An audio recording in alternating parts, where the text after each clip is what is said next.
Bisik doa waktu pagi dan doa hari siang, bisik doa malam sunyi agar hatimu senang.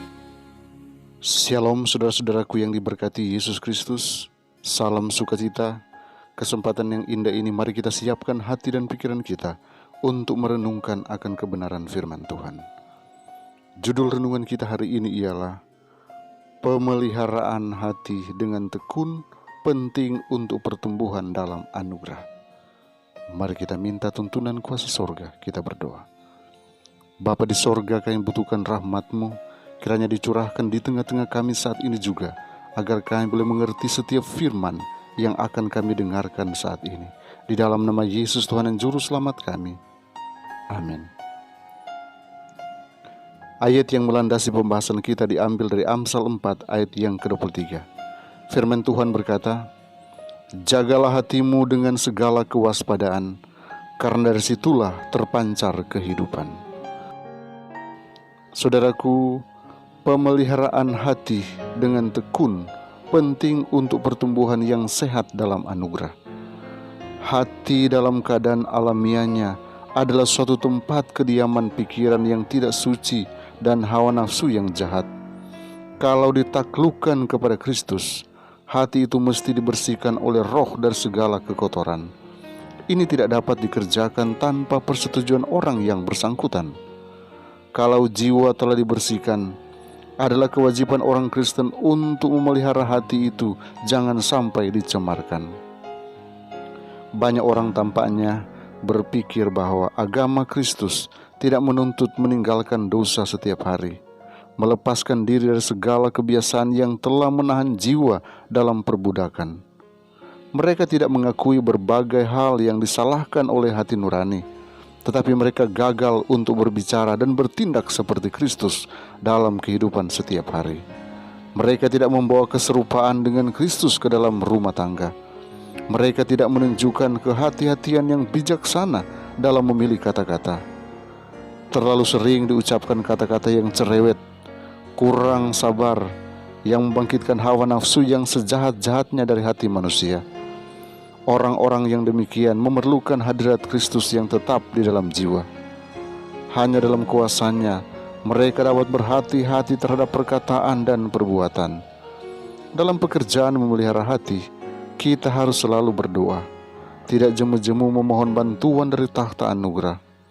Orang-orang yang memakai nama Kristen haruslah datang kepada Allah dalam ketekunan dan kerendahan hati, memohonkan pertolongan.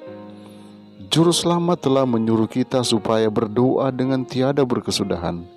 Orang Kristen tidak selamanya dalam sikap berdoa, tetapi pikiran dan keinginannya dapat selamanya ditujukan ke atas. Keyakinan pada diri kita sendiri akan lenyap kalau saja kita sedikit berbicara dan lebih banyak berdoa. Kasih sayang haruslah dipusatkan kepada Allah. Renungkanlah kebesaran-Nya, kemurahan dan kemuliaan-Nya. Biarlah kebajikan dan kasih-Nya serta kesempurnaan tabiat-Nya menawan hatimu. Juru Selamat dunia ini suka supaya anak-anak dan orang-orang muda menyerahkan hati mereka kepada-Nya. Kiranya Tuhan Yesus memberkati kita hari ini. Mari kita berdoa. Bapa Surgawi, pekabaran firman Tuhan pagi ini kiranya boleh melandasi semua rencana kami hari ini. Kami boleh memulaikan dengan pertolongan Tuhan, dengan satu keyakinan yang pasti, bahwa Tuhan sedang menuntun kami ke dalam segala kebenaran lewat firman yang sudah kami terima. Bapa, kami terus membutuhkan Engkau, karena tanpa Engkau kami tidak dapat berbuat apa-apa. Biarlah Engkau bekerja di dalam hati kami, sehingga kami boleh menyerahkan seutuhnya hati kami hanya kepadamu, dan semua yang kami pikirkan, rencanakan, bahkan lakukan, semuanya oleh karena tuntunan dari sorga. Bapa, berkati anak-anak Tuhan dalam semua aktivitas mereka. Apapun yang mereka kerjakan, bukakan tingkap-tingkap langit dan curahkan berkat-berkat sampai berkelimpahan. sukses mereka selalu raih, karena Tuhanlah yang selalu menyiapkan berkat khusus bagi mereka. Bila mereka menemui berbagai macam tantangan hidup, Engkaulah akan berikan jalan keluar, dan Engkaulah akan berikan kemenangan bagi mereka. Mereka tetap bangkit sebagai pemenang, dan mereka boleh tetap setia hanya kepadamu. Berkati juga anak-anak Tuhan yang saat ini sedang bergumul, mungkin oleh karena dalam keadaan sakit. Engkau sembuhkan mereka, pulihkan mereka, dan biarlah dengan pemulihan sorga mereka boleh memuliakan namamu. Bapa di sorga, kami datang berdoa juga. Mungkin saja ada anak-anak Tuhan yang saat ini terpapar dengan COVID-19. Hanya dengan kuasa Tuhan semuanya boleh ditangani, diatasi, dan dengan pertolongan Tuhan ada pemulihan, ada kesehatan yang sempurna yang akan diperoleh. Tuhan, tolong hindarkan kami semua dari hal tidak kami inginkan, sakit penyakit mara bahaya, bahkan COVID-19. Karena kami menyerahkan total kehidupan kami seutuhnya hanya di dalam nama Yesus Tuhan dan Juru Selamat kami. Amin.